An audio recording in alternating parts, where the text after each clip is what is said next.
누가복음 2장 21절로 40절까지 우리 한 절씩 교독할까요? 누가복음 2장 21절부터 40절까지 신약성경 89쪽입니다. 다 찾으신 줄 알고 우리 한 절씩 교독합니다. 21절부터 교독합니다. 할례할 8일이 되매 그 이름을 예수라 하니 곧 잉태하기 전에 천사가 일컬은 바로라.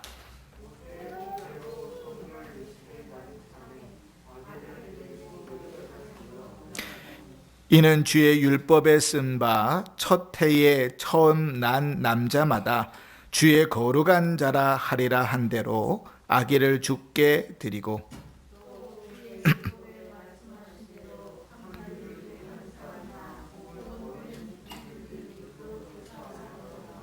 예루살렘에 시몬이라 하는 사람이 있으니 이 사람은 의롭고 경건하여 이스라엘의 위로를 기다리는 자라. 성령이 그 위에 계시더라.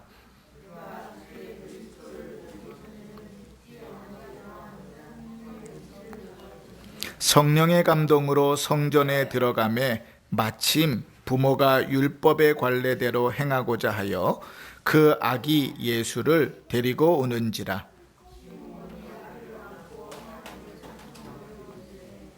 주제여, 이제는 말씀하신 대로 종을 평안히 놓아 주시는도다. 이는 만민 앞에 예비하신 것이요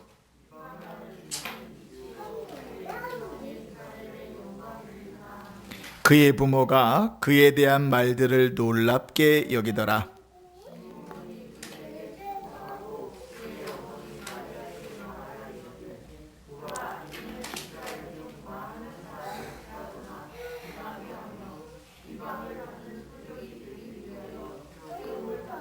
또 칼이 내 마음을 찌르듯 하리니 이는 여러 사람의 마음의 생각을 드러내려 함이니라 하더라.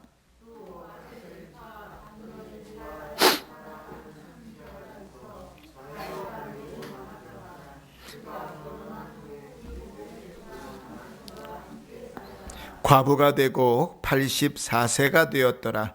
이 사람이 성전을 떠나지 아니하고 주야로 금식하며 기도함으로 섬기더니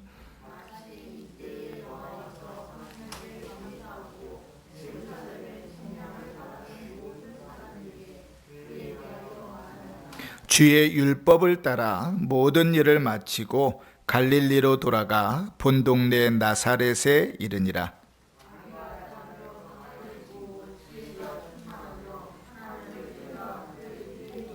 아멘. 아멘.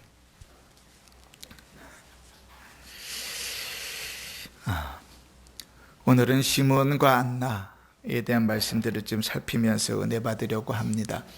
여러분, 예전에 그러긴 좀 그렇고요. 옛날에, 아주 옛날에 우리 권사님들 사실 그 시대에 그 옛날에는 잘 사는 건 중요하지 않았습니다. 그죠? 먹고 살아야지. 먹고 사는 게 중요했던 시대였어요. 그만큼 먹는 게 힘들었고 사는 것도 힘들었고요. 오죽하면 아이를 낳고 돌잔치를 했겠어요. 그죠? 돌 안에 죽는 아이들이 하도 많아서 돌잔치를 하고 또 역시 열심히 추수를 하여도 보릿고개를 건너지 않으면 살기가 어려웠으니 그냥 잘 사는 것 둘째치고 먹고 사는 것만 살아도 좋겠다 그러던 시대가 있었지요. 그런데 그 시대는 지나갔습니다. 그런 시대의 생각을 하고 살면 이제 자녀들하고는 절대로 얘기가 되지 않습니다. 자녀들의 시대는 어떤 시대인가 하면 웰빙의 시대입니다.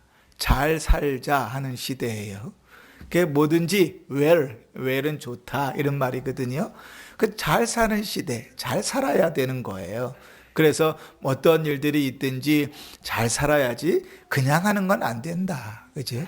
직장 생활도 잘해야 되는 것이고 돈도 잘 벌어야 되는 것이고 이왕 뭘 놀려면 노는 것도 잘 놀아야 되는 것이고 먹는 것도 잘 먹어야 되는 그런 웰빙의 시대가 됐습니다. 이미 그런 지도 벌써 10여 년이 훌쩍 지나갔어요. 그러니까 요즘 저는 어떤 생각이 드냐면 잘 늙어야 되겠다 하는 생각을 많이 합니다. 그 잘 늙는 일이 참 중요한 것 같아요. 그냥 옛날에는 시간이 흘러가면 그냥 어른이 되고 나이를 먹게 되는 줄 알았는데 그냥 지나다 보니까 그런 것만은 아니더라고요. 요즘은 이제 TV가 많이 이제 발달해가지고 우리가 많은 뉴스들을 듣잖아요. 그러니까 가정을 이룰 만한 준비가 안 됐는데 가정을 이룬 사람, 저를 보세요. 예. 쟤는 쟤고 저를 보셔야 돼요. 예. 쟤는 제대로 은혜 받아요. 그러니까 여러분들이 쟤한테 은혜를 뺏기면 안 돼요. 가정은 가정대로, 그러니까 가정을 잘 꾸려야 되는데 가정을 꾸릴 준비가 안 돼서 결혼하는 사람들이 있고요. 자식을 낳을 준비가 안 돼서 자식을 낳을 사람이 있어요. 그것처럼 나이가 먹을 준비가 안 됐는데 훅 나이가 먹어버린 사람들이 있어요. 그죠? 참 그런 모습들을 보면서 나이를 먹어야 되겠다, 잘 늙어야 되겠다 이런 생각도 하게 되거든요. 오늘 성경에요, 그 잘 늙은 두 사람이 소개됩니다. 아마 나이로 보니까요, 우리 원로 목사님 사모님, 그 최성희 사모님 연배 이쪽 저쪽 되는 나이예요. 연세가 많으세요. 그러니까 아직 이게 제 젊지요. 여기서 뭐 김춘봉 권사님, 최인성 권사님은 이분에 비하면 되게 젊은 축에 속한 것이고, 그죠? 그 뒤는 뭐 뒤쪽으로 계신 분들은 말할 것도 없고, 잘 늙는다는 게 뭔가, 예수 안에서 잘 늙는다는 게 도대체 뭔가 하는 것들을 오늘 이제 두 사람 시몬과 안나를 통해서 보게 되는 것입니다. 이 시몬에 대한 소개는 이렇게 되어져 있어요. 26절을 한번 보실까요? 26절을 보면 그가 그리스도를 보기 전에 죽지 아니하리라 하는 성령의 지시를 받았다, 그렇게 말합니다. 나이가 꽤 많은 것 같아요. 그러니까 아마도 오늘 주님께서 데려가셔도 별 문제가 되지 않을 것 같은 나이예요. 정확한 나이가 기록되지 않아요. 그런데 하나님께서 그를 붙들고 계십니다. 이유가 뭐냐면 네가 그리스도를 보기 전에는 죽지 않을 것이다. 나이가 많은데 주께서 말씀하신 그리스도는 헬라어죠. 그죠? 헬라어 그리스도가 구약 성경에 쓰여진 히브리어로 바뀌면 뭐하고 똑같다 그랬죠? 메시아. 그죠? 메시아. 그지? 그럼 메시아, 그 이스라엘 백성들 늘 메시아를 바라보고 있었잖아요. 그런데 하나님께서 이 시몬에게 특별히 말씀하시면서 네가 그 메시아를 보기 전엔 죽지 않을 것이다 그래요. 아유 주님, 내가 나이가 얼만데요, 내가 이렇게 힘든데요, 힘이 없는데요. 아니다, 네가 메시아를 만날 때까지 죽지 않겠다. 그래서 그를 노년에 붙들고 계시는 거예요. 또 뒤에 가면 이제 안나라는 여인이 나옵니다. 36절에 보면 아셀지파 바누엘의 딸 안나라는 여자가 나오는데, 이 여자가 결혼을 했는데 7년 동안 부부로 살았어요. 그런데 아마도 자식이 없었던가 봐요. 그런데 더 속상한 것은 뭐냐면 7년 만에 남편이 죽었어요. 그리고 지금 나이가 몇 세인가 보세요. 그 후에 지금 몇 세가 됐어요? 37절에 84세가 되었다, 이렇게 기억하는, 84세가 되었다. 보통 유대인들이 몇 살부터 결혼을 했는가 하면 12살이 넘으면 결혼을 했습니다. 그러면 최소한 이제 가장 넓게 보는 거예요. 이 안나가 12살에 결혼을 했다고 치고 13살에 결혼을 했다고 치고 7년 동안 남편이 있었으니까 20살까지 남편이 있었잖아요. 그 지금 나이가 몇 세예요? 84세. 그러니까 60년이 넘게 과부로 지냈다고요. 나이도 많아요. 그런데 그가 참 하나님 보시기에 잘 늙었다. 뭘 보고 하는가? 오늘 말씀의 내용들을 좀 살펴보면서 알게 됩니다. 오늘 이 누가복음 2장은 우리가 잘 아는 대로 예수님께서 이제 태어나시고 나서 태어난 지 8일 만에 정결 예식을 치르는 장면입니다. 하나님께서 이스라엘 백성들에게 명령하시기를 처음 난 것은 다 내 것이다, 이렇게 선언해 버리셨어요. 그 왜 처음 난 것은 다 내 것이라 이렇게 선언했는고 하니, 이스라엘 백성이 애굽 땅에서 종살이 할 때, 종살이 할 때 10번째 재앙이 뭐죠? 모든 장자의 죽음, 처음 난 것의 죽음이었잖아요. 짐승부터 저 못 사는 사람부터 저 왕까지 모든 처음 난 것은 다 죽었어요. 장자들은 다 죽었고 짐승들도 첫 새끼는 다 죽었어요. 그럴 때 누구만 살았지요? 하나님께서 어린 양을 잡아서 그 피를 문설주에 발라놓은 그 집 안에 있는 사람들은 다 살았어요. 그러니까 사람만 살았어요? 아니, 짐승도 다 살았단 말이죠. 그치? 하나님의 말씀에 순종한 이스라엘 백성들은 다 살았어요. 그러면서 하나님께서 뭐라고 말씀하시냐면 당연히 죽어야 될 자인데, 하나님께서 지나가시니까 당연히 다 죽어야 될 자식들인데 그 피로 살게 되었으니 너희는 이제부터 처음 난 것은 다 내 것이라고 생각하고 고백해라. 나에게 드려라. 그렇게 명령하셨다고요. 그러니까 이러한 말씀을 우리 옛날에는 잘못 오해해가지고 부모님들이 첫 자식들, 첫 아들들을 하나님 앞에 서원하여 드린 사람들이 꽤 많았어요. 저희 신학교 때 그래서 들어온 친구가 하나 있었어요. 목회는 안 했는데 늘 수업 시간에 앉으면 담배 냄새가 막 진동을 하는 거예요. 막 맨날 수업할 때 오면 막 검은색 가죽 잠바 있잖아요. 그런 거 딱 입고 오는 거예요. 근데 참 효자예요. 제가 보면 너 그러면 나가라. 왜 이 분위기 흐트러뜨리냐. 온 이유가 그래요. 엄마가 서운했다는 거예요. 엄마 아빠가. 그래서 온다는 거죠. 그래서 졸업까지는 어떻게든 해야 된다는 거예요. 효자지요. 대단한 효자지요. 성경을 잘못 오해하면 그렇게 가는 거예요. 그죠? 그러나 옛날엔 사실 이런 분들 되게 많았거든요. 부흥회 하면서 그렇게 서운한 사람들도 엄청나게 많았어요. 그치? 자, 그러나 이스라엘 백성들에게는 리얼 실제라고요. 첫 것을 하나님께 드려라. 그래서 이스라엘 백성들이 옛날에는 성전이 있을 때에는 다 어떻게 첫 아이를 가지고 성전에 나와서 하나님께 드렸어요. 엄마는 정결 예식을 치렀고 아들은 표피를 베어서, 그러니까 우리로 말하면 포경 수술이죠. 표피를 베어 가지고 하나님의 것임을 고백하게 하면서 정결 예식을 치렀어요. 물론 제물도 드렸지요.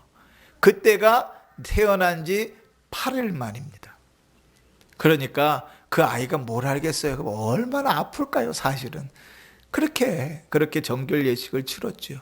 그런데 성전이 다 무너지고 사람들이 뿔뿔이 다 흩어져 버리고 유대인 이스라엘은 나라는 없어지고 이스라엘 백성들을 다 뿔뿔이 흩어져 버린 다음에는 어떻게 했을까요?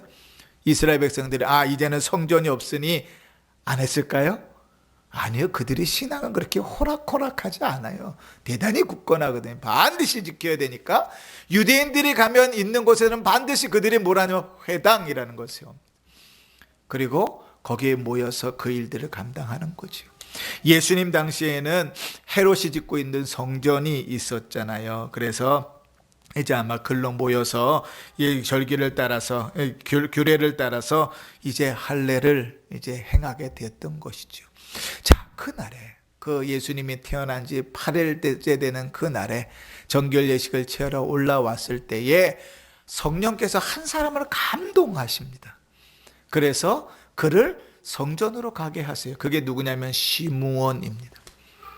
여러분, 성령이 감동하신다는 것은 적어도 신구약 시대, 성경이 쓰여질 시대에는 하나님의 직접적인 계시일 수 있겠지요. 하나님 그렇게 말씀하시잖아요. 바울에게도 베드로에게도 직접 나타나서 말씀하시잖아요. 그러니까 아마도 시므온에게도 그렇게 감동하셨을 거예요. 그런데 지금은 좀 다릅니다. 성경이 우리 속에 들려져 있을 때에는 하나님 그렇게 직접 말씀하시거나 계시하시거나 그렇게 일하지 않으시죠. 말씀으로 직접적으로 말씀하시고 때로는 우리의 마음을 그렇게 굳건하게 하시고 우리의 마음을 여건을 그렇게 이끌어 가실 때가 있어요. 남아공에서 한국으로 들어올 때 제가 그랬습니다. 모든 여건이 이게 논문을 시작해서 논문을 쓰고 있었거든요. 조금만 더 쓰면 이제 학위가 나오는데 논문을 멈춰 쓰고 한국으로 귀국해서 들어가야 되는 상황을 계속 만들어 가시는 거죠, 하나님이. 한편으로 인간적으로 생각하면 창피한 일이죠. 그럴 수 없는 거예요. 무슨 일이 있어도 논문을 쓰고 들어가야지. 실패잖아요. 유학 가서 논문도 못 쓰고 들어온다는 건 실패자잖아요. 그러니까 논문 쓰고 들어와야 되는데 하나님 강하게 만드시는 거예요. 아내를 통해서도 여건과 환경을 통해서 다 그 길들을 막으시고 들어가게끔 하시는 거죠. 그럼 거기 어떻게 해야 돼요? 하나님, 그래도 논문은 써야 되지 않겠습니까? 그리고 버티면 얻어맞을지도 모르지요. 뭐 주님 들어가게 하시면 아멘 해야 되는 거잖아요. 늘 하나님은 영적으로 민감한 자들에게 성령의 충만함을 주셔서 그렇게 이끌어 가시지요. 주의 말씀 속에서도 그렇고요. 우리의 마음도 그렇고요. 때로는 어떤 일을 할 때 대단히 우리의 마음을 불편하게 만드실 때도 있어요. 늘 말씀을 읽고 사람들과 대화하면서 계속 하나님께서 우리에게 말씀하시는 것을 인정할 수밖에 없는 삶들이 있어요. 그런데 애써 우리는 거부하려 들 때가 많죠. 왜냐하면 내 생각과 내 계획과 내 뜻과 다르니까. 그런데 성령의 음성에 아멘하고 걸어갈 때 그 일이 불가능해 보이고 이 문제가 있어 보일지라도 그 길에는 하나님이 걸어가신 일들이 있습니다. 시므온이 그렇게 하나님의 성령의 감동을 받아서 성전에 올라왔는데 하나님께서 말씀하신 대로 메시아가 할례를 받으러 올라온 거예요. 그래서 이렇게 생각이 될 수 있습니다. 아마도 시므온의 생각에는 메시아를 만나기 전에는, 그리스도를 만나기 전에는 네가 죽지 않을 것이다 하는 말씀을 들었으니 아마도 주님께서 어른이 되셔서 짠 하고 나타나셔서 그 사역들을 감당하실 때 그때 만나지 않을까 상상했을지 모르지요. 그런데 이제 태어난 갓난아기 8일밖에 되지 않은 아기를 만나게 하시고 하나님께서 그가 그리스도이심을 가르치십니다. 여러분 같으면 어떻게 하시겠어요? 하나님께서 야, 네가 메시아를 만날 때까지, 그리스도를 만날 때까지 죽지 않을 거야. 나이는 점점점 먹어갑니다. 점점 네 힘은 쇠약해져 갑니다. 그런데 그리스도를 만날 때까지는 죽지 않는다고 하나님 말씀하시고 확신하셨으니 그럼 내가 그리스도를 어떻게 만날까? 길가에 가다 만날까? 그리스도의 거룩한 역사를 만날까? 말씀을 전하시는 그분을 만날까? 귀신을 쫓아내시는 그분을 만날까? 기적을 일으키시는 그분을 만날까? 별의별 상상을 다 할 거 아니에요. 그런데 그 중에서 가장 생각지도 못한, 태어난 지 8일밖에 되지 않아서 자기가 메시아인지조차 사리분별할 수 없는 아기를 딱 만나게 되었다고요. 여러분 같으면 실망하지 않겠어요? 그런데 그가 성령에 이끌려가서 그리스도를 만난 다음에 이렇게 고백하는 것이죠. 29절을 보세요. 주여, 주제여, 이제는 말씀대로 종을 평안히 놓아주시는 도다, 이렇게 말합니다. 근데 우리말 이제 표현에는 이렇게 되게 완곡하게, 하나님께서 이제 나를 이제 놓아주셔서 천국으로 가게 하시겠구나, 이렇게 표현되지만요, 원래 라틴어 성경을 보면 라틴어 성경 아주 직설적으로 짧게 이렇게 돼 있어요. 뭐라고 돼 있냐면 주여 이제는 놓아주십시오. 뭐예요? 하나님 말씀하신 건 내가 다 봤습니다. 주님, 이제는 내가 주님 앞에 가더라도 미련이 없습니다. 아멘. 주님 언제든지 나를 부르십시오. 그 확신에 차서 고백하는 거예요. 주님, 이제 나를 놓아주십시오. 그 어린아기를 보고 자기가 누구인지 사리도 분별할 수 없는 8살짜리 아이를 보고 하나님께서 그가 그리스도라는 것을 알려주셨을 때 그를 바라본 것으로만 모든 만족을 하는 것이지. 어떻게 그럴 수 있을까? 아무 일도 하지 않고 아무 일도 할 수 없고 그가 어떤 일을 해야 된다면 수십 년이 지나야 되는데 어떻게 그는 그리스도를 바라보고 위로를 받을 수 있었을까? 그는 기본적으로 경건한 사람이었기 때문에 그게 가능합니다. 오늘 보실까요? 25절 보면 25절에 시므온을 이렇게 설명합니다. 예루살렘에 시므온이라는 사람이 있으니 이 사람은 의롭고 경건하여 이스라엘의 위로를 기다리는 자라. 성령이 그 위에 계시더라. 아멘.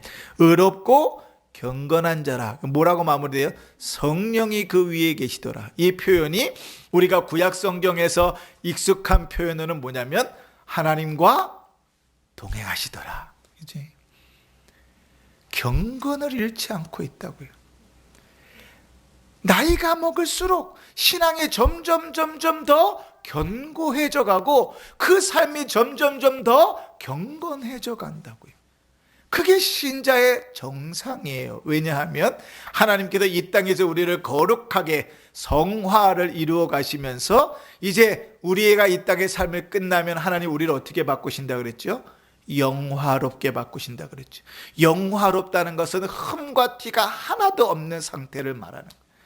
우리가 이 땅에서는 아무리 거룩해져 가는 과정 가운데 있어도 늘 부족한 마음들이 있어요. 그런데 이 땅에서 완벽해질 수가 없어요. 그런데 주님 곁으로 가면 흠과 티가 없는 영화로운 상태가 된다고요. 왜? 주님께서 영화로우심으로 그와 함께 할 수 있는 자는 영화로운 자밖에 없으니까. 그러나 이 땅을 살아가면서 점점 거룩해지는 것 아닙니까? 그런데 나이가 먹을수록 어떻다고요? 점점 거룩해지고 성령이 충만하고 성령과 동행하는 삶들을 살아간다고요. 10년 전하고 지금하고 비교하면 힘은 쇠해지고 주름살은 많이 생기고 등은 굽었을지 몰라도 믿음은 훨씬 더 좋아지고 천국에 대한 확신은 더 명확해지는 것이 찰거가는 거예요. 10년 전이나 20년 전이나 늘 변함이 없다면 그것은 참 육체가 늙는 것보다 더 속상한 일이에요. 근데 시므온은 어땠냐면 지금 주님께서 죽음의 문턱에서 죽음을 붙들고 계시는데도 그는 늘 성령이 그 위에 임하고 거룩하고 경건한 삶들을 유지해가며 살아가고 있다. 그러니 여러분, 그의 삶 속에 기도가 빠졌을까요? 하나님을 예배함이 빠졌을까요? 경건하고 믿음으로 살아가는 삶들의 흠이 있었을까요? 아니요, 그렇게 보진 않습니다. 우리의 삶들 속에 뭔가 모나고 부족한 부분들이 계속 깎여서 신자답게 예수를 닮아가는 자로 변해가고 있겠죠. 세월이 흘러가는 것이 육체에는 후패해져가는 일일지 몰라도 영적으로는 더 신실하게 하나님 앞에 나아가는 모습이었다. 어느 정도로 성령께서 감동하실 때 그 성령에 민감하게 반응할 수 있을 정도로, 그치? 시므온은 그렇게 나이를 먹어가고 있는 것입니다. 또 한 사람이 소개되죠. 안나라 그랬습니다. 여인인데 아까도 소개했으니까요. 60년이 넘게 과부로 살아왔던 사람이에요. 이스라엘 백성들에게 있어서 가장 불쌍한 사람은 누구지요? 고아와 과부. 이거는 뭐 대표 명사잖아요. 가장 불쌍한 사람은 고아와 과부. 그 다음에는 이방인. 왜 이방인이냐면 나그네니까. 자, 불쌍한 사람으로 취급하는데 자식도 없는 것 같아요. 그런데 고아로 60년을 넘게 살았으니 그 삶이 넉넉했을까요? 아니요. 넉넉하지 않았을 거예요. 성경에 콕 집어서 과부라라고 이야기했을 땐 그의 삶이 넉넉하지 않았어요. 그런데 넉넉하지 않으면 그의 마음이 어떻게 되면 쭈그라들어요. 늘 사람은 그래요. 돈이 많으면요, 넉넉하면 사람이 여유로워져요. 그런데 사람이 돈이 많다가 돈이 없어지면 쪼그라져요. 아주 쫌생이가 돼요. 희한하죠? 예전에 이제 섬겼던 교회에서 막 그 큰 회사에 지사장으로 계시던 분들이 있었어요. 그때 회의를 하면 이제 부장으로 계실 때는 지사장으로 계실 때는 교회에서 이제 부장 집사도 하고 막 그러니까 뭔가 회의를 하면 목사님 하셔야죠. 하십시오. 그렇게 통쾌하던 유쾌하던 사람이 회사에서 이제 회사를 그만두고 지사장직에서 내려놓고 사업을 벌이고 사업이 잘 안 되고 그러니까 직분을 맡았는데요. 볼펜 하나 사는 것까지 영수증을 보고 아니 이거를 꼭 사야 되는 겁니까? 아니 이걸 이렇게 너 비싸게 주고 산 거 아닙니까? 볼펜 하나 산 것까지 따지더라고. 와, 그래서 이 똑같은 사람 맞나? 근데 그렇게 생각했어요. 경제적으로 쪼달리면 신앙이고 뭐고 내 마음이 쭈그라드는구나. 그지? 사람이요, 참 신실한가 뭘 보면 아냐면 내 여건이 부자가 됐든 가난하게 됐든 좋든지 나쁘든 내 어떤 여건과 관계없이 그 신앙이 신실하게 걸어가면 그 사람의 신앙은 진짜입니다. 그런데 참 신앙이 좋은 것 같은데 하나님께서 욥에게 했던 것처럼 건강도 뺏어가고 물질도 뺏어가고 자녀들도 뺏어가고 다 뺏어가면 그때 신앙이 바뀐다. 그럼 그건 가짜예요, 가짜. 근데 이 안나는요 60년을 그 가난한 고아로 살아가면서 그가 얼마나 신실하게 사람을 살았는가. 오늘 보면 37절을 보세요. 과부가 되어 84세가 되었더라. 이 사람이 성전을 떠나지 아니하고 주야로 금식하며 기도하며 섬기더니. 자, 여기서 중요한 단어가 두 가지가 있습니다. 첫 번째는 뭐냐면 기도했다는 거예요. 그렇죠? 기도했다는 겁니다. 기도한다는 것은 우리가 너무나 잘 아는 것처럼 그의 삶 속에 절대적으로 무엇이 우선순위냐면 하나님 앞에 무릎을 꿇고 기도하는 게 우선순위였다는 거예요. 여러분, 저는 우리 권사님들이 이런 분들 되기를 바랍니다. 삶에 기도하는 것이 우선에 있어야 돼요. 그냥 내친 김에 하는 김에 시간 날 때 기도하시는 분들이 아니라 여러분들의 삶에 그게 사명인 줄 알고 기도하는 일들에 최선을 다해서 우선 삼아서 그 일들을 감당하시는 분들이 됐으면 좋겠어요. 그런데 두 번째로 중요한 단어가 있습니다. 그게 뭐냐면 기도함으로 섬기더니 하는 단어. 기도하였더니가 아니고 기도함으로 뭐 했다고요? 섬겼다고요. 그러면 여러분 참 생각해 보십시다. 구체적인 대상이 나오지 않았지만 기도함으로 섬겼다는 것은 지금 우리식으로 따지면 첫 번째 뭘 섬겼을까요? 기도함으로 교회를 섬겼겠죠.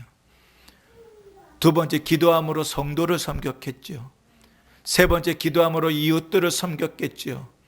네 번째 기도함으로 아직 예수 믿지 않는 영혼들을 섬겼겠죠. 그죠? 그뿐이겠습니까?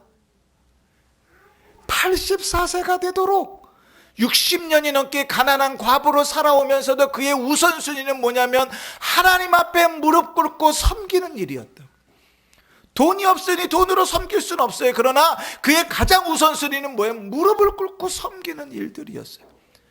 그런데 더 놀라운 사실이 있습니다. 38절에 그렇게 기도하며 섬기는데 이 안나에게는 성령이 감동해서 교회로 오게 한 게 아니에요. 그런데 기도하는 날을 기도하러 왔는데 마침 이때에 나와서 하나님께 감사하고 마침 뭘 만났어요?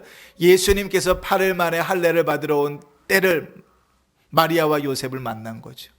근데 그에게도 뭐가 보였어요? 그가 그리스도이심이 보였어요. 경건하지 않으면 보이지 않는 일이죠. 시므온에게는 성령께서 감동하셔서 그를 알게 하셨다면 이 안나는 거룩하고 경건함으로 기도하는 그 경건의 삶 속에서 그것을 알게 하신 것이죠. 놀라운 것은 38절 마지막입니다. 예루살렘의 속량을 바라보는 모든 사람에게 그에 대하여 말하니라. 아멘. 뭐 했다는 거예요? 전도했다는 게 우리식 버전으로 바꾸면. 그런데 여러분 잘 생각해 보세요. 지금 예수 몇 살이에요? 몇 살이에요? 몇 살이라고 말하기도 부끄러운 8일밖에 되지 않았어요. 태어난 지. 그런데 그 8일밖에 되지 않은 그 아이를 바라보면서 이 안나는 뭘 보고 있어요?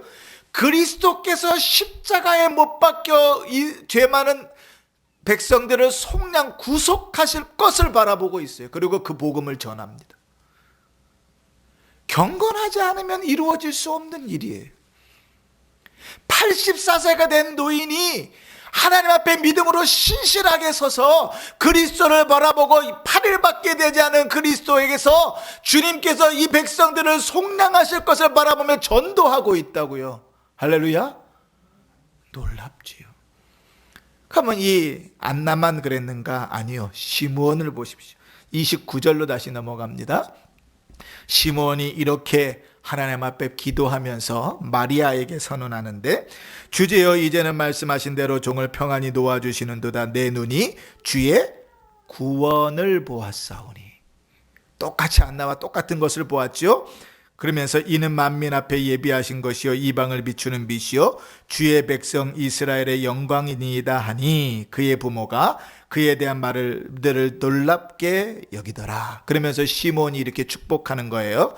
마리아와 요셉을 향하여 그들에게 축복하고 그의 어머니 마리아에게 말하여 이르되, 보라, 이는 이스라엘 중에 많은 사람을 패하거나 흥하게 하며 비방을 받는 표적이 되기 위하여 세움을 받고 뭐 얘기하는 겁니까? 그리스도가 십자가에 못 박히실 것을 예언합니다. 33년 후에 일어날 일을 마치 내 눈앞에 보는 것처럼 말합니다. 더 기가 막힌 사실은 35절이에요. 마리아에게 이렇게 얘기합니다. 또 칼이 내 마음을 찌르듯 하리니, 너는 누구냐면 마리아거든. 자식이 눈앞에서 십자가에 못 박혀 죽어가는 모습을 바라보는 엄마의 마음 아시겠죠? 근데 그것을 이미 33년 전에 아이는 8일밖에 되지 않았는데 마리아에게 또 내 마음을 찌르듯 하리니, 그러면서 이렇게 표현합니다. 이는 여러 사람의 마음의 생각을 드러내려 함이니라. 너뿐만 이겠느냐. 그리스도의 죽으심 앞에서 가슴을 찢으며 우는 이들이 있을 것이다. 여러분 참 놀랍지 않습니까? 저는 이렇게 늙고 싶습니다. 저는 이렇게 나이를 먹고 싶습니다. 사람들에게 인정되지 않아도 신실하게 하나님 앞에 이렇게 설 수 있으면 좋겠습니다. 쉽지 않습니다. 그러나 여러분, 이러한 일들이 그냥 이루어질까요? 그렇지 않습니다. 하나님께서 지금 나에게 세우신 자리에서 내가 경건의 연습을 하지 않으면 절대로 이루어질 수 없는 결과입니다. 나이가 먹는다고 그냥 되는 일이 아닙니다. 그죠?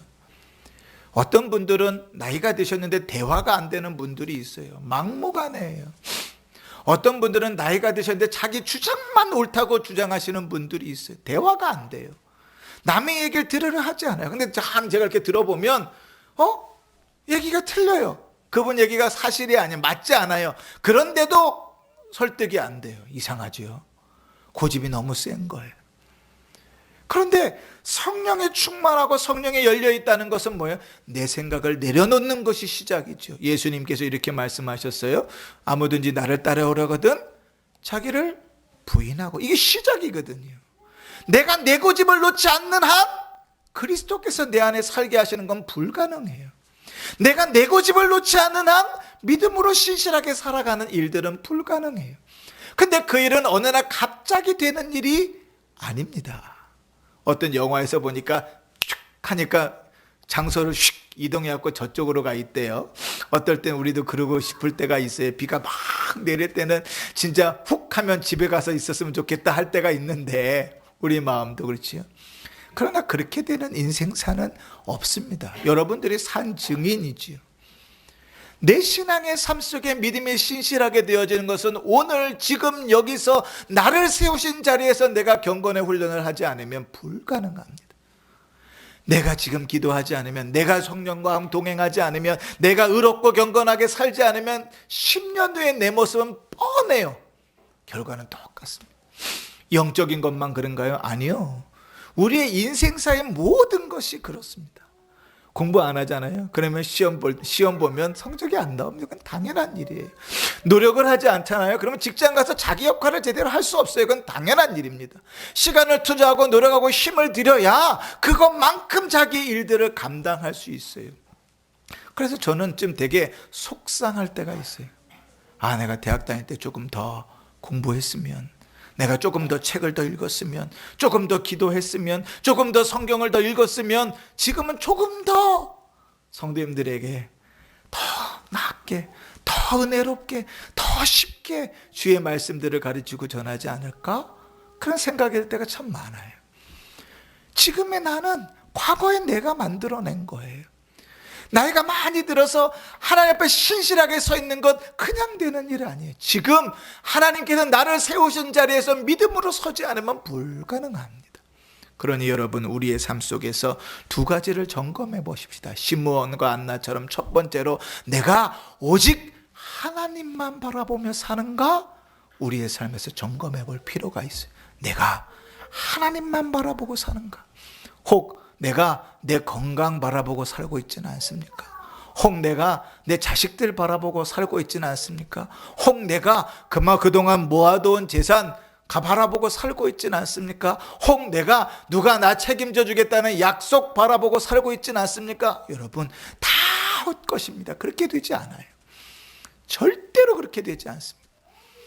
우리의 인생은 누가 책임지냐면 하나님 그분께서 책임지십니다. 그러니 우리의 삶 속에 하나님 한 분만 바라보고 살 때 우리의 삶은 주의 은혜 가운데 살게 되는 거예요. 그러니 정직하게 하나님 앞에 서서 한번 물어보십시오. 내가 하나님만 의지하고 사는가? 혹 자식 의지하고 살진 않는가? 내가 하나님만 바라보고 사는가? 혹 내가 그동안 열심히 모아둔 적금 의지하고 살지는 않는가? 내가 하나님만 바라보고 사는가? 아니면 내가 누가 도와주겠다고 한 그 약속 믿고 살아가고 있지는 않은가? 하나님만 바라보고 사는가? 우리의 신앙을 점검해 봐야 됩니다. 왜냐하면 지금 내가 하나님을 바라보고 살고 있지 않다면 내일, 모레, 내년, 10년 후에 하나님을 내가 바라보고 살아간다는 보장이 없기 때문에 그래요. 두 번째, 하나님께도 우리를 부르시는 날까지 우리의 삶 속에 거룩하고 경건하게 살아야 될 텐데 그 일은 지금부터 내가 하나님 앞에 경건의 연습을 하며 사는가 돌아볼 일입니다. 바울이 디모데에게 이렇게 말합니다. 너의 육체의 연습은 약간의 유익이 있으나 경건의 연습은 범사에 유익하다. 그러면 여러분, 경건의 연습은 뭡니까? 예배하는 거지요. 예배하는 삶, 기도하는 삶, 성경 읽고 주의 말씀 듣는 삶, 말씀대로 순종하는 삶, 그것은 수많은 연습 가운데서 내 것이 되어집니다. 쉽지 않아요. 하나님의 말씀 예배 시간에 나오면 다 들리는 것 같죠? 천만에요. 예배 시간에 앉아있다고 주의 말씀이 다 들리지 않습니다. 다 잘 듣고 있는 것 같은데, 그런데 예배 시간에 하나님의 말씀 듣지 못하는 사람이 태반일 수 있어요. 그럼 뭘 보고 하느냐? 그 하나님의 말씀대로 사느냐를 보면 압니다. 그 하나님의 말씀이 내 기도 제목이 됐느냐를 보면 압니다. 그 하나님의 말씀대로 살려고 발버둥 치는가를 보면 압니다. 왜 발버둥 쳐요? 사단이 반드시 막을 것이거든요. 우리가 지난 주일에 생사화복이 하나님께 달려있는 믿음으로 사는 자에게 걱정이 없다 그랬죠. 하나님께서 우리의 인생을 인도해 오는 것을 고백하는 자에게 걱정이 없다 그랬죠. 그러한 믿음으로 살아갈 때 그 믿음은 반드시 믿음의 선한 영향력들을 미쳐간다 그랬죠. 아브라함의 믿음이 엘리에셀에게 미쳐졌던 것처럼 엘리에셀의 믿음이 그 믿음이 부두엘과 라반에게 미쳐졌던 것처럼 그들의 믿음이 그의 딸인 리브가에게 영향을 미쳤던 것처럼 믿음은 그렇게 영향을 미치는 것이거든요. 그러니 우리의 삶을 돌아보면 알죠. 점검해 보면 압니다. 그러니 사랑하는 성도님, 한번 점검해 보십시다. 내가 경건에 관심이 있는가? 오늘 우리가 새벽에 말씀을 읽으면서 이사야서 말씀에 하나님의 말씀엔 관심이 없다, 주님은 꼭 집어서 그렇게 말씀하시죠. 너희가 잔치를 부리면서 수금과 비파와 술과 모든 것에는 관심이 있지만 하나님의 말씀에는 관심이 없다. 그 뜻에는 관심이 없다. 그렇게 살려고 하는 데는 관심 없다. 주님의 뜻에 관심이 없으면 경건하게 사는 건 불가능합니다. 지금 관심이 없고 그렇게 살지 못한다면 10년 후에 경건한 모습은 불가능한 것이죠. 그러니 여러분, 두 가지를 오늘 하나님 앞에서 진지하게 우리 자신에게 물으면서 이 시간 기도했으면 좋겠습니다. 첫 번째로, 내가 하나님만을 바라보고 사는가? 혹 내 마음을 두 개, 세 개로 나눠서 하나님도 바라보지만 내 자식도 바라보고 돈도 바라보고 약속도 바라보고 그렇게 몇 다리를 거치고 살고 있지는 않은가? 두 번째, 내가 경건의 연습을 하며 사는가? 하나님의 뜻에 주의 말씀에 관심이 없이 사는가? 아니면 그렇게 살아가려고 힘쓰고 애쓰며 살아가는가? 오늘 그렇게 살아갈 때 장담하기는 여러분, 내년의 삶이 다를 겁니다. 여러분, 오늘은 믿음으로 그렇게 살아갈 때 장담하건대 5년 후에 여러분의 삶은 달라질 것입니다. 늘 우리에게 주어진 오늘을 그렇게 힘써 살아갈 때 우리의 노년의 삶은 달라질 것입니다. 시몬과 안나처럼 하나님 앞에 거룩하고 경건한 모습으로, 아름다운 모습으로 살아가 주님 손에 붙들려 성령 충만한 모습으로 살게 될 것입니다. 우리의 인생에 그리스도께서 다시 오시면 너무 좋겠습니다. 주님 앞에 가기 전에 주께서 재림하셨으면 너무 좋겠습니다. 그러나 그렇게 되지 않더라도 주님 앞에서 그렇게 살아가 시간이 흐를수록 허리는 점점점 굽어져 가고 얼굴에 주름살은 점점 많아지고 여기저기 쑤시는 곳은 점점 많아져 성경의 말씀대로 우리의 육체는 후패해져 갈지라도 우리의 신앙은 하나님 앞에 더 신실해지고 더 성령 충만해지고 천국에 대한 소망이 더 명확한 복된 삶을 사시기를 주의 이름으로 축원합니다. 아멘.